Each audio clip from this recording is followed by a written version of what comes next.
suit avec un intérêt soutenu l'évolution de la situation qui prévaut dans notre pays, le Niger, depuis la prise du pouvoir d'État par les forces de défense et de sécurité sous la bannière du Conseil national pour la sauvegarde de la patrie, CNSP. Cette situation ne saurait laisser indifférente les diplomates de carrière que nous sommes pour avoir eu l'honneur et le privilège de représenter notre pays auprès des souverains et chefs d'État de pays amis en qualité d'ambassadeurs et de consuls généraux. C'est pour ces raisons objective que notre association, en dépit de son caractère apolitique, ne saurait rester miette ni fortrio indifférente face aux événements en cours depuis le 26 juillet 2023. À ce titre, nous estimons qu'il est de notre devoir de nous prononcer et d'affirmer avec force les principaux cardinaux qui suivent.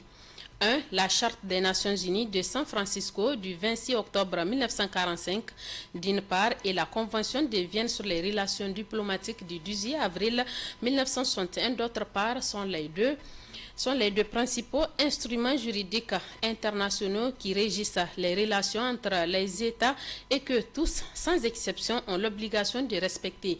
Ne pas respecter ces instruments juridiques et agir en violation des obligations qu'ils induisent et qu'ils mettent à la charge des États, de tous les États, sans distinction aucune, revient pour ces derniers à se mettre en dehors de la légalité internationale. N'est-ce pas dans cette posture qu'a choisi aujourd'hui de se placer délibérément le gouvernement de la République française dans le bras de fer qu'il a décidé d'engager avec les autorités militaires qui, depuis le 26 juillet 2023, président aux destinées de la République du Niger, notre pays? La question mérite assurément d'être posée sans embâche et notre association la pose aujourd'hui à la lumière de toutes les règles et de tous les principes intangibles qui structurent les relations internationales et que nous avons eu en tant que diplomates nigériens à appliquer, à observer, à respecter et à faire respecter tout au long de notre carrière dans l'exercice de nos fonctions et responsabilités. 2. La Convention de Vienne sur les relations diplomatiques du 18 avril 1961, pour ne citer que celle-ci, dans la situation qui nous intéresse présentement concernant le sort de l'ambassadeur de France, M. Sylvain Ité, est pourtant très claire. Elle ne laisse place à aucune possibilité d'interprétation sélective car elle stipule bel et bien en son article 9 alinéa 1 que l'État accréditaire peut à tout moment et sans avoir à motiver sa décision informer l'État accréditant que le chef ou tout autre membre du personnel diplomatique de la mission est persona non grata ou que tout autre membre du personnel de la mission n'est pas acceptable. L'État accréditant rappellera alors la personne en cause ou mettra fin à ses fonctions auprès de la mission. Selon le cas, une personne peut être déclarée non grata ou non acceptable avant d'arriver sur le territoire de l'État accréditaire. Alinéa 2. Si l'État accréditant refuse d'exécuter ou n'exécute pas dans un délai raisonnable les obligations qui lui incombent au terme du paragraphe 1 du présent article, l'État accréditaire peut refuser de reconnaître à la personne en cause la qualité de membre de la mission.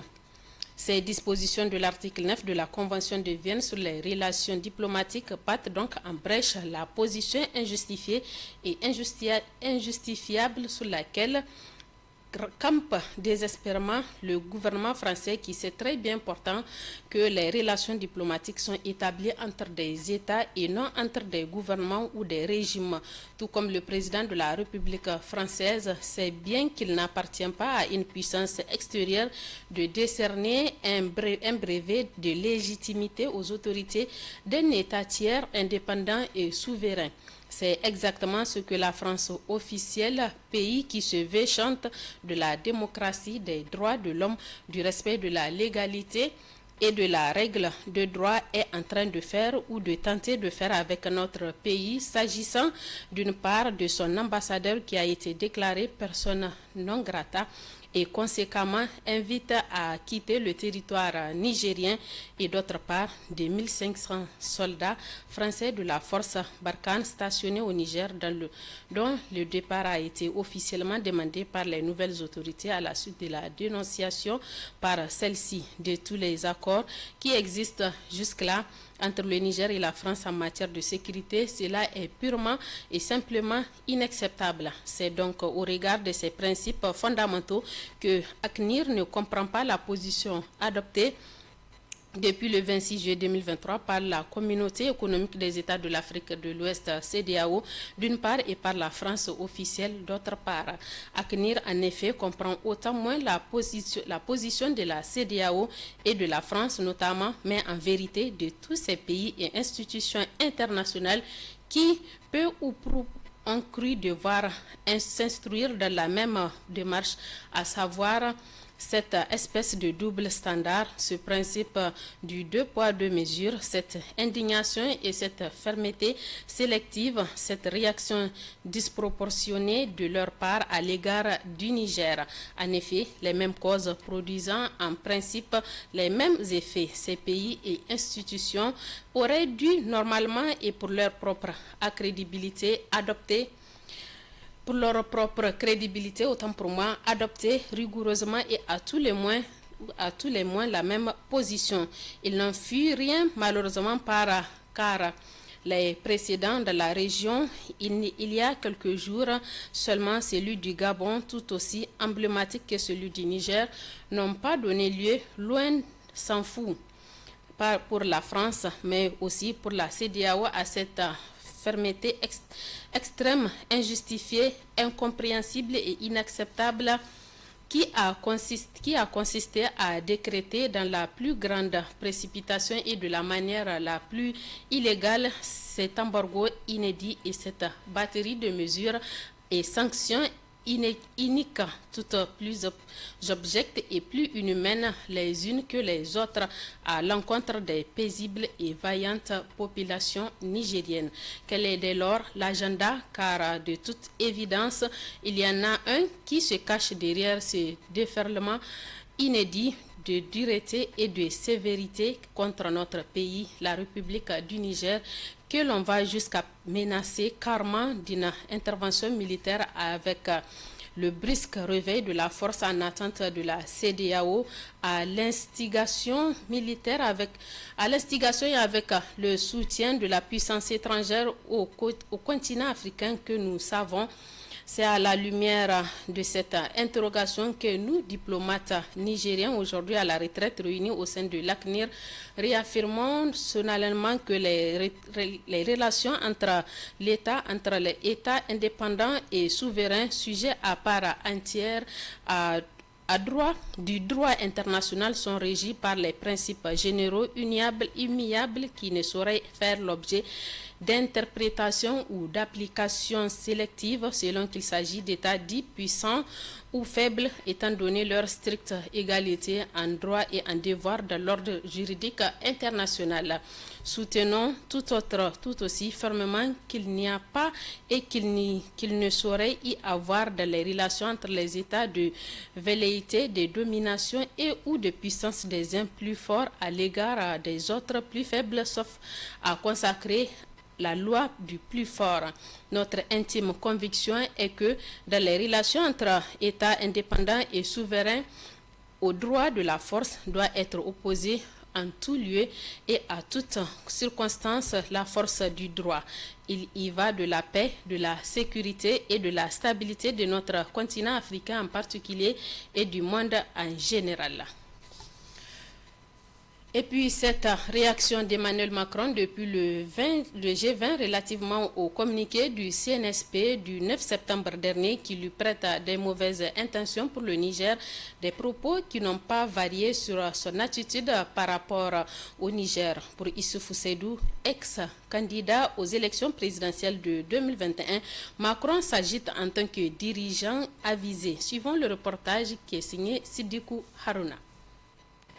Emmanuel Macron, le président français, semble déterminé à ignorer les décisions des plus hautes autorités militaires nigériennes de voir l'ambassadeur français au Niger plier bagage. Lors du sommet du G20 en Inde, il est revenu sur le communiqué du CNSP en date du 9 septembre 2023, prêtant à la France des intentions inavouées. Et comme toujours, il n'a pas manqué de provoquer l'indignation des citoyens et autres figures de proue de la politique nigérienne à travers ses propos. Issoufou Seydou, ex-candidat au présidentiel du Niger en 2021, lui répond. Pour lui, il ne fait pas honneur à la fonction présidentielle. Personne ne connaît le contenu de ces accords. C'est comme si ça a été fait entre deux hommes dans une maison fermée et personne n'ignore en réalité le contenu. Je pense que là, notre État, c'est un État structuré. Il y a des procédures qui ont été décrites de comment les choses doivent se faire. Aujourd'hui, un accord de défense, même ces partenariats de défense, doit passer forcément par l'Assemblée. On a vu nos représentants du peuple, personne n'a vu le contenu de ces tests-là. Et je pense que ça, c'est une violation de notre Constitution. Et c'est normal aujourd'hui qu'on dise que les personnes qui sont à la base de cette forfaiture-là, qu'ils répondent de leurs faits. L'ex-candidat aux élections de 2021 au Niger ne s'est pas seulement limité à dénoncer la conduite irresponsable de Macron et de la France vis-à-vis du Niger. Pour lui, tous ceux qui ont permis à la France d'avoir les accords qui pénalisent aujourd'hui le Niger doivent aussi payer. Cette position-là n'honore pas la France. Je pense qu'un chef d'État doit avoir des retenues. C'est vraiment pas des propos dignes d'un chef d'État. Et je pense qu'au moment opportun, le peuple français prendra ses responsabilités.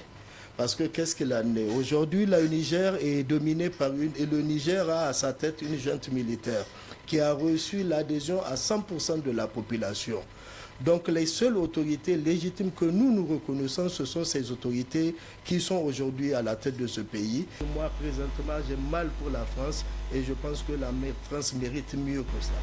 Selon Issoufou Seydou, le peuple français doit se mobiliser pour arrêter les errements de leur président Emmanuel Macron, faute de quoi il se rendra aussi complice des agissements de ces derniers. Une intervention qui, à l'entendre parler, permettra à la France, à défaut d'être figure titulaire désormais en Afrique, lui permettra au moins de sauver le meuble en ayant un partenariat économique gagnant-gagnant avec l'Afrique ou les États africains.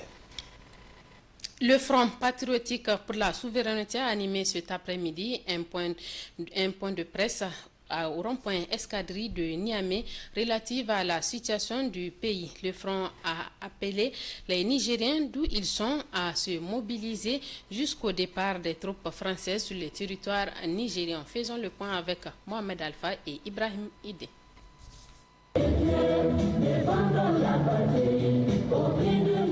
Dans ce point de presse de ce lundi 11 septembre 2023, le Front patriotique pour la souveraineté a encore une fois de plus réaffirmé son engagement et sa détermination pour un Niger uni et imperturbable. Le Front a saisi l'occasion pour encourager la brigade de veille et de rappeler à Emmanuel Macron que les Nigériens sont plus que jamais motivés pour défendre l'honneur de la patrie. Il se trouve que ce matin, une de nos brigades d'éveil a identifié un véhicule qui ravitaillait les forces françaises. Cette prouesse est extraordinaire. À partir de cet instant, la mobilisation va être permanente. Que les Nigériens ne se fatiguent pas, ce n'est que le début. L'élément essentiel de ce point de presse, c'est à la suite de la sortie du président français avec son propos condescendant, paternaliste, irrespectueux et irresponsable à l'endroit du peuple nigérien. Nous profitons avec cette occasion pour dire à Macron que nous les attendons de pied ferme sur notre sol. Si les Nigériens n'ont pas pris les armes en 1960 pour se libérer, nous allons prendre les armes en 2023 pour libérer notre nation. Et le jour où Macron et certains de la CEDEAO qui n'ont pas compris la réalité atterriront sur notre sol, ils sauront la définition de la légitimité et ils sauront qui détient la légitimité. Anas Gibrila et ses camarades ont invité le CNSP à créer toutes les conditions pour se doter des matériels de dernière génération pour stopper les ennemis, d'où qu'ils sortent. Demandons au CNSP de se doter des armes de dernière génération pour être capable d'atteindre le sol français le jour où les Français et la CEDEAO atterriront au Niger. Le combat est un combat de génération. Les Nigériens doivent s'attendre à tout. On ne peut pas avoir sa dignité, son honneur et sa souveraineté sans que le sang ne coule, sans que des personnes ne souffrent. Ceux qui vont perdre leur salaire vont perdre leur salaire. On va couper l'électricité sur nous, mais au bout du tunnel, ce serait notre souveraineté, notre honneur et notre dignité que nous allons avoir en fin de compte. Un nouveau programme avec plusieurs activités au menu sera lancé ce mardi 12 septembre 2023. Une façon de montrer à la face du monde que les Nigériens sont debout jusqu'à ce que le dernier Français quitte le sol nigérien.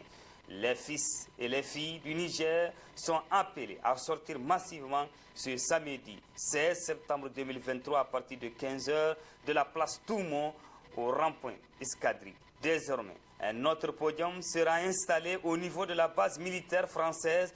Uniquement la lecture coranique sera dite pour exiger le départ des forces françaises au Niger. Principal centre commercial, la ville de Gaïa est plongée depuis l'adoption des sanctions prises par la CEDEAO par le blocage des frontières entre notre pays et les autres États a primé le développement d'une certaine façon de transport. Il s'agit du transport fluvial, un transport qui rend plus cher les produits. Balima Bourema et Lukoga pour le constat. Ali Djingarey est un intermédiaire entre les commerçants de Niamey au Niger et ceux de Malanville au Bénin. Son rôle est de payer et transporter du maïs, du gari et bien d'autres produits. Ce samedi matin à Gaïa, il vient de recevoir une importante quantité de ces produits du Bénin, non pas par les camions, mais par des pirogues motorisées. Tout n'est pas comme avant pour Ali Djingarey et ses parents.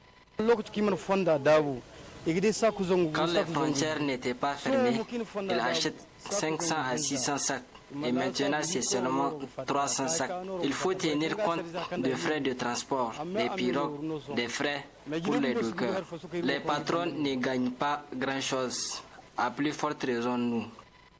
Il y a aussi un risque de voir les sacs mouillés ou déchirés. Depuis la fermeture des frontières entre le Niger et les pays de la CEDEAO, consécutive au coup d'État du 26 juillet dernier, les commerçants nigériens et béninois sont obligés de revenir à cette ancienne méthode, la navigation fluviale.